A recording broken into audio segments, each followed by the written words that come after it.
Bonjour à tous.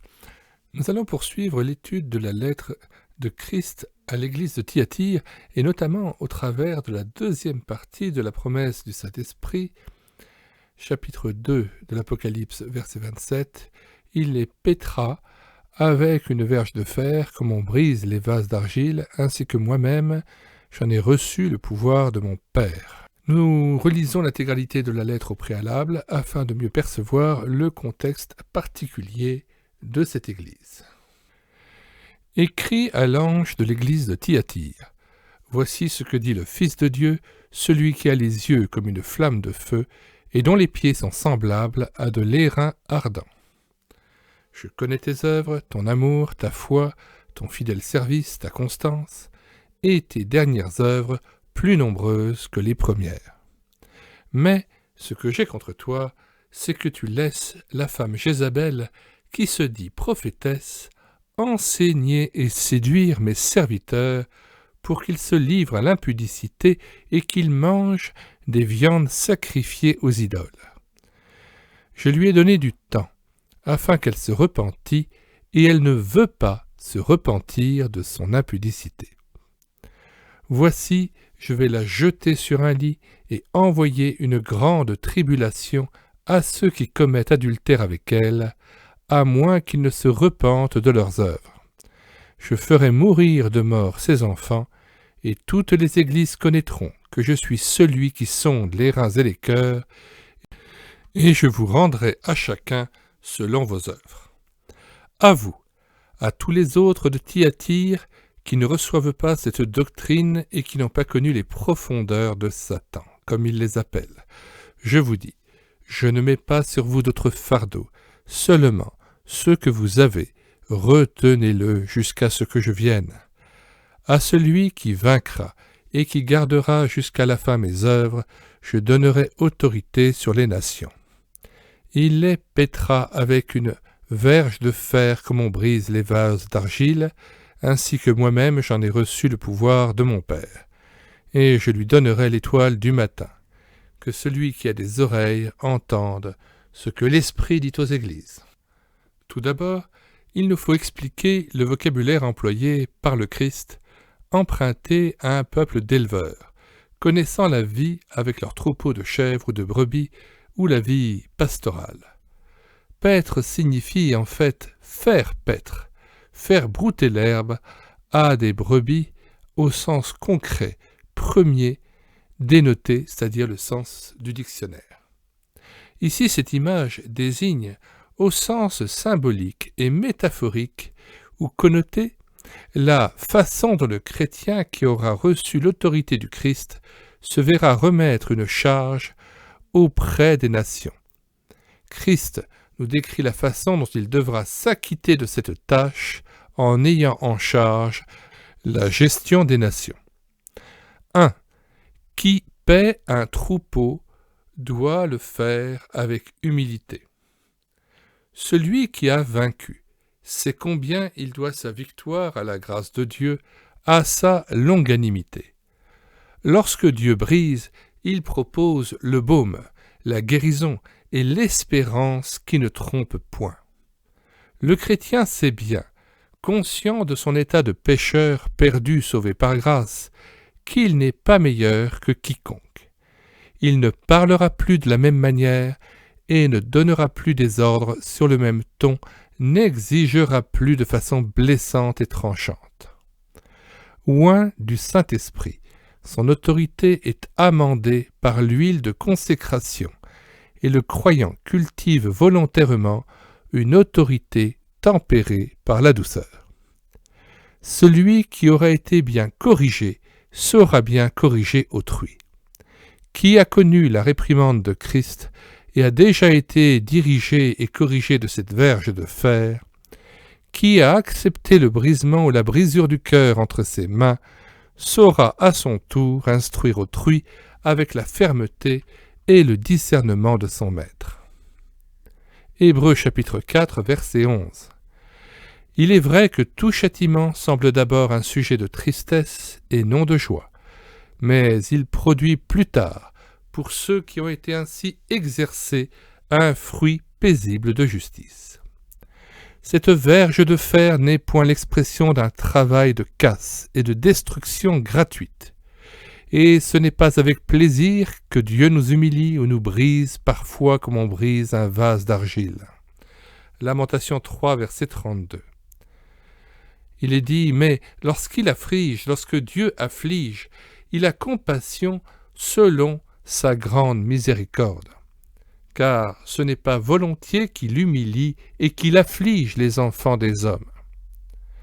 Sa réprimande est bien plutôt une œuvre mystérieuse et cachée, permettant à Christ de recréer ces créatures déchues afin qu'ils vivent en nouveauté de vie. Tant que les nations n'auront pas accepté cette hégémonie de Jésus dans leur cœur, elles verront le règne de Jésus non comme un baume ou une source de consolation, mais comme un brisement. Tant qu'elles s'opposeront et s'écrieront avec une haine meurtrière, « Nous ne voulons pas que cet homme règne sur nous », le règne de Jésus sera ressenti comme une verge de fer. Pour ceux d'entre les nations qui l'acceptent comme Sauveur et Seigneur, son joug est vraiment doux et léger. Quand le prophète Ésaïe eut le privilège d'accéder au palais du Très-Haut et qu'il fut admis en la présence de Dieu, Ésaïe chapitre 6, il fut confondu en découvrant ce qu'il était face à la sainteté de l'Éternel, sainteté proclamée par les chérubins. Car auparavant, son ministère de prophète comportait une multitude de menaces et de malédictions. Certes, justes et conformes à la parole de Dieu, mais dites sans qu'il y ait eu vraiment conscience de son propre état de pécheur. Le ton était quelque peu vindicatif et propre juste. Il semblait se draper dans une dignité prophétique sans réelle empathie ni compassion pour ses compatriotes. Au fond, ce n'est pas si difficile de dénoncer le péché quand on est propre juste. Alors là, ça va pas. Là, il faudrait que tu corriges cela. Là encore, repens-toi de ton orgueil, de ton impudicité, etc. Écoutons-le parler pour dénoncer les fautes de sa propre nation juive, ainsi que des autres États pécheurs. Ses propos sont justes, certes, mais avant qu'il n'ait eu cette vision de Dieu et la conviction de son propre péché, les propos sont les mêmes peut-être que ce qu'il dira par la suite, le fond est le même, mais la manière dont il les dit n'est pas dans un bon état d'esprit, ou du moins il n'en comprend pas toute la profondeur parce qu'il ne se voit pas lui-même comme faisant partie de ce même peuple de Dieu, il ne se voit pas comme ayant les mêmes défauts. Ésaïe 41. Malheur à la nation pécheresse, au peuple chargé d'iniquité, à la race des méchants, aux enfants corrompus. Ils ont abandonné l'Éternel, ils ont méprisé le Saint d'Israël, ils se sont retirés en arrière. Quel châtiment nouveau vous infligez quand vous multipliez vos révoltes. La tête entière est malade, et tout le cœur est souffrant. De la plante du pied jusqu'à la tête, rien n'est en bon état. Ce ne sont que blessures, contusions et plaies vives, qui n'ont été ni pansées, ni bandées, ni adoucies par l'huile. Votre pays est dévasté, vos villes sont consumées par le feu, des étrangers dévorent vos campagnes sous vos yeux, ils ravagent et détruisent comme des barbares. Et la fille de Sion est restée comme une cabane dans une vigne, comme une hutte dans un champ de concombres, comme une ville épargnée. Si l'Éternel des armées ne nous eût conservé un faible reste, nous serions comme Sodome, nous ressemblerions à Gomorrhe. Mais quelques chapitres plus loin, juste après s'être tombé face contre terre et s'être repenti pour ses lèvres souillées et indignes d'être au service du Très-Haut, verset 5 du chapitre 6, Alors je dis, malheur à moi, je suis perdu, car je suis un homme dont les lèvres sont impures, j'habite au milieu d'un peuple dont les lèvres sont impures, et mes yeux ont vu le roi, l'Éternel des armées. Dieu eut pitié de lui et purifia ses lèvres avec cette pierre ardente, symbole de Jésus qui nettoie nos souillures par la foi en son sacrifice et en son sang qui a coulé pour nous. Verset 6. Mais l'un des séraphins volant vers moi, tenant à la main une pierre ardente, qu'il avait prise sur l'autel avec des pincettes, il en toucha ma bouche et dit, « Ceci a touché tes lèvres, ton iniquité est enlevée et ton péché est expié. » Puis Christ continue à se révéler à lui et lui révèle les jugements à venir de son peuple. Néanmoins, dorénavant, c'est dans un esprit brisé et contrit qu'Ésaïe s'adressera à son peuple. Ajoutons à ces considérations que Jésus, ayant partagé notre condition d'homme, peut d'autant mieux exercer son autorité avec compassion, car il peut compatir à nos faiblesses. Hébreux chapitre 4 verset 15. Car nous n'avons pas un souverain sacrificateur qui ne puisse compatir à nos faiblesses. Au contraire, il a été tenté comme nous en toutes choses, sans commettre de péché. B. L'image de la verge de fer opposée au scorpion. Deux autres passages empruntés à l'Apocalypse et se rapportant au Christ développent cette image d'une domination nécessairement ferme mais juste. Elle désigne, dans la parole de Dieu, une autorité exercée légitimement, un joug nécessaire pour mener une nation, contrairement au scorpion préconisé par Roboam, fils de Salomon. Les scorpions étant ces fouets avec des lanières de cuir, ayant à leurs extrémités des crochets de fer, qui occasionnaient des souffrances terribles. Apocalypse 12, verset 5. Et elle enfanta un fils mâle qui doit paître toutes les nations avec une verge de fer. Et son enfant fut enlevé vers Dieu et vers son trône. Apocalypse 19, verset 15. Et une épée aiguë à 2 tranchants sort de sa bouche, afin qu'il en frappe les nations. Et lui les pètera avec une verge de fer, et lui foule la cuve du vin de la fureur de la colère de Dieu le Tout-Puissant. Roboam, le fils de Salomon, perdit la royauté sur Israël pour avoir écouté le conseil des jeunes de la cour, qui lui recommandèrent de se positionner en durcissant encore plus le mode de gouvernance de Salomon, son père. 1 Roi 12, verset 14. « Mon père a rendu votre joug pesant, et moi je vous le rendrai plus pesant. Mon père vous a châtié avec des fouets, et moi je vous châtierai avec des scorpions. » Donc ce sont ces fouets cruels dont les lanières étaient munies de crochets à l'extrémité.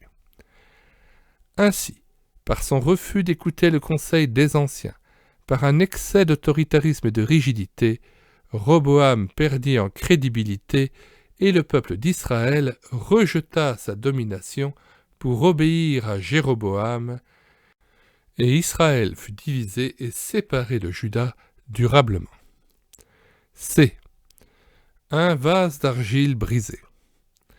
L'expérience de la brisure du cœur était reconnue par les anciens autrefois comme nécessaire pour former l'homme et l'amener à une marche sainte devant Dieu.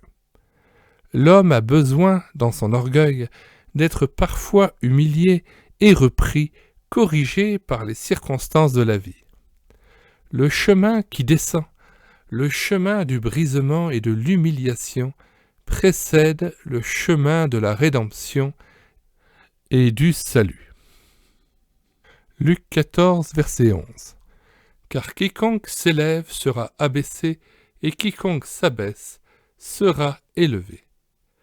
Acceptez que c'est la main de Dieu qui s'appesantit sur nous, et le reconnaître sur un chemin de brisement sans se révolter, permet de commencer une quête et une recherche de la face de l'Éternel. Ésaïe chapitre 57, verset 15. Car ainsi parle le Très-Haut, dont la demeure est éternelle et dont le nom est saint. J'habite dans les lieux élevés et dans la sainteté. Mais je suis avec l'homme contrit et humilié, afin de ranimer les esprits humiliés, afin de ranimer les cœurs contrits. Je ne veux pas contester à toujours, ni garder une éternelle colère, quand devant moi tombent en défaillance les esprits, les âmes que j'ai faites. L'homme aussi est considéré comme un vase aux yeux de Dieu. L'homme est comme un vase sur le tour du potier, et il le forme comme il veut. Quand la forme qu'il prend ne lui convient pas, il le brise et en recommence à un autre pour lui donner la forme et l'apparence voulues. Ainsi l'homme doit se montrer docile et malléable entre ses mains.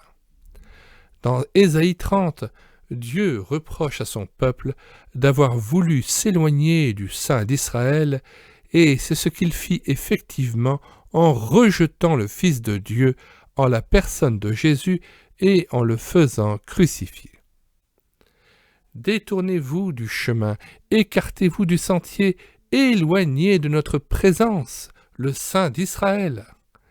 C'est pourquoi ainsi parle le Saint d'Israël, puisque vous rejetez cette parole, que vous vous confiez dans la violence et dans les détours, et que vous les prenez pour appui, ce crime sera pour vous comme une partie crevassée qui menace ruine et fait saillie dans un mur élevé dont l'écroulement arrive tout à coup en un instant. Il se brise comme se brise un vase de terre que l'on casse sans ménagement et dont les débris ne laissent pas un morceau pour prendre du feu au foyer ou pour puiser de l'eau à la citerne. Car ainsi a parlé le Seigneur l'Éternel, le Saint d'Israël.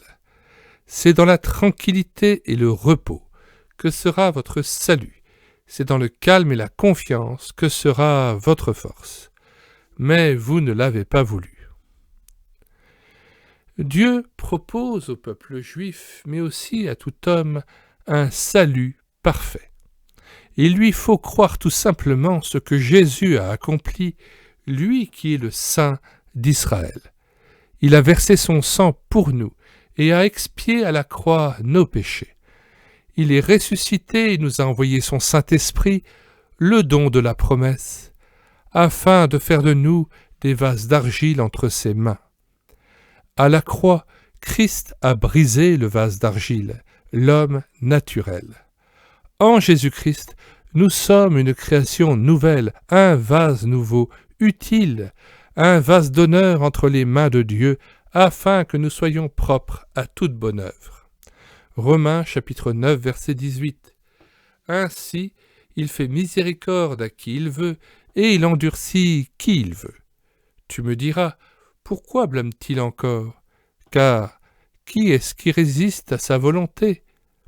Ô homme, toi plutôt, qui es-tu pour contester avec Dieu? Le vase d'argile dira-t-il à celui qui l'a formé, pourquoi m'as-tu fait ainsi? Le potier n'est-il pas maître de l'argile pour faire avec la même masse un vase d'honneur et un vase d'un usage vil? Et que dire si Dieu, voulant montrer sa colère et faire connaître sa puissance, a supporté avec une grande patience des vases de colère formés pour la perdition, et s'il a voulu faire connaître la richesse de sa gloire envers des vases de miséricorde qu'il a d'avance préparés pour la gloire? D. Christ nous donne autorité, non pour détruire et briser seulement, mais pour refaçonner, reconstruire, recréer l'homme à l'image de Dieu, à l'image de Christ.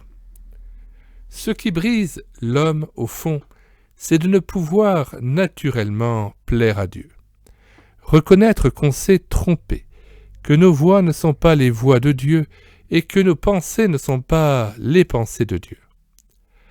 accepter la croix sur nos voies et les soumettre à nouveau à Christ pour qu'il les réforme et nous apprenne à marcher en nouveauté de vie selon des principes d'action nouveaux, vivre dans une dépendance permanente de son esprit comme Christ ne faisait rien sans qu'il le voie faire au Père, est le seul chemin possible. Pourtant, nous ne voulons pas qu'il règne sur nous au plus profond de nous-mêmes. Sa conduite est dérangeante et révoltante pour l'homme qui vit sans Dieu. Au fond, nous sommes naturellement révoltés et rejetons au plus profond de nous-mêmes le joug de Dieu. Nous nous plaignons que sa verge de fer nous brise, car nous ne voulons pas de la croix sur notre cœur, sur nos pensées et sur toutes nos voies. Psaume 2, verset 1. Pourquoi ce tumulte parmi les nations, ces vaines pensées parmi les peuples? Pourquoi les rois de la terre se soulèvent-ils et les princes se liguent-ils avec eux contre l'Éternel et contre son oint?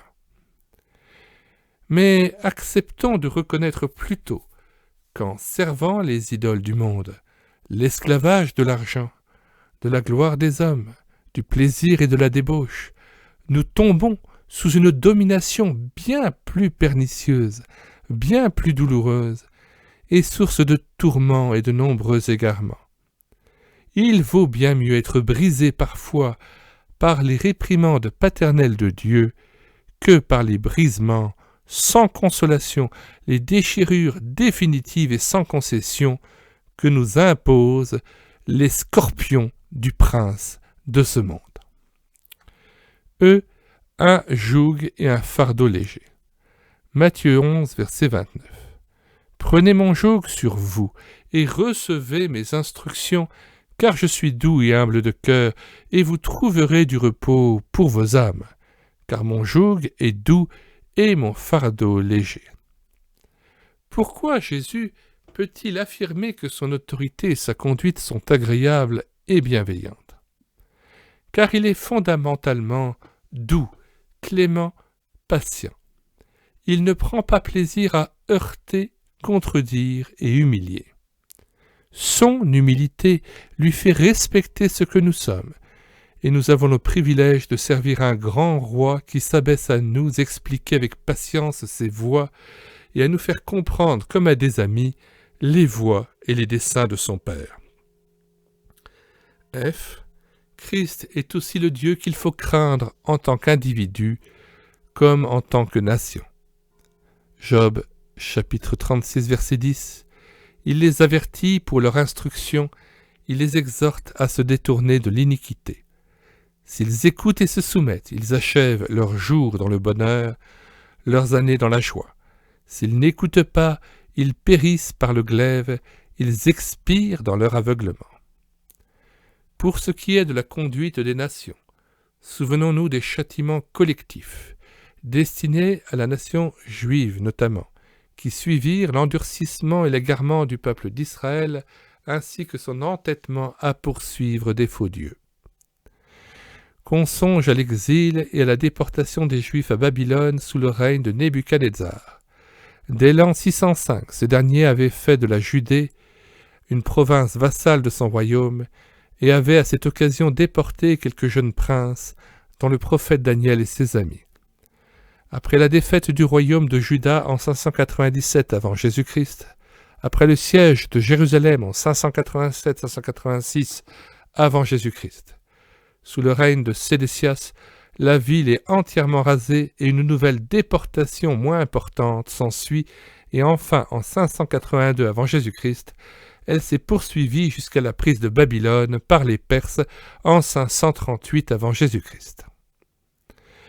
En Esdras, chapitre 1 à 6, la première année du règne de Cyrus sur la Perse, l'Éternel réveilla l'esprit de Cyrus, roi de Perse, afin que s'accomplisse la parole de l'Éternel prononcée par la bouche de Jérémie, et il fit faire de vive voix et même par écrit la proclamation que voici dans tout son royaume.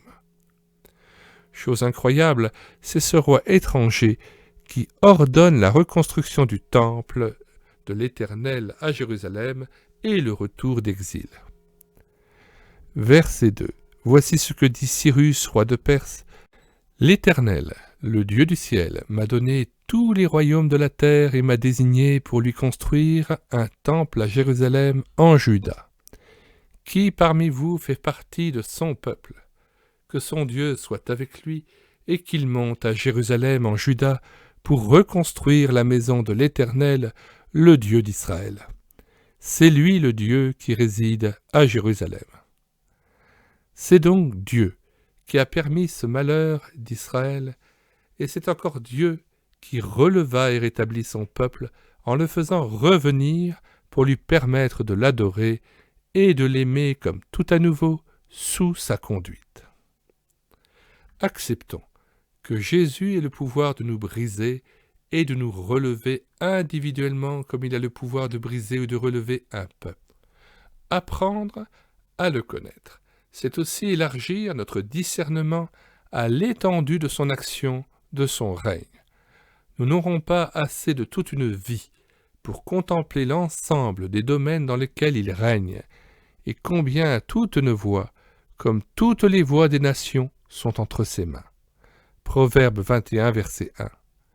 Le cœur du roi est un courant d'eau dans la main de l'Éternel, il l'incline partout où il veut. Toutes les voies de l'homme sont droites à ses yeux, mais celui qui pèse les cœurs, c'est l'Éternel. De même que Jésus a reçu tout pouvoir dans le ciel et sur la terre, il nous promet de partager ce pouvoir et de l'exercer dans la suite des temps, dans son royaume, avec l'autorité ferme qui le caractérise, mais aussi avec son discernement, son joug doux et léger. User d'une verge de fer et briser le vase sont des actions que le chrétien pourra accomplir selon la justice, car il aura appris lui-même à se soumettre sous la houlette du bon berger. Il aura, au cours de sa propre vie, accepté d'être brisé et recréé entre les mains de son Créateur, et c'est pourquoi il saura porter une autorité à la fois ferme, bienveillante et constructive. Deutéronome 32, verset 39. « Sachez donc que c'est moi qui suis Dieu, et qu'il n'y a point de Dieu près de moi. Je fais vivre et je fais mourir, je blesse et je guéris, et personne ne délivre de ma main. » Job 5, verset 17. « Heureux l'homme que Dieu châtie. Ne méprise pas la correction du Tout-Puissant. Il fait la plaie et il la bande. Il blesse et sa main guérit. 6 fois il te délivrera de l'angoisse, et 7 fois le mal ne t'atteindra pas. » Bonsoir à tous, merci pour votre écoute, et n'hésitez pas à vous abonner si cette vidéo vous a plu et vous a fortifié.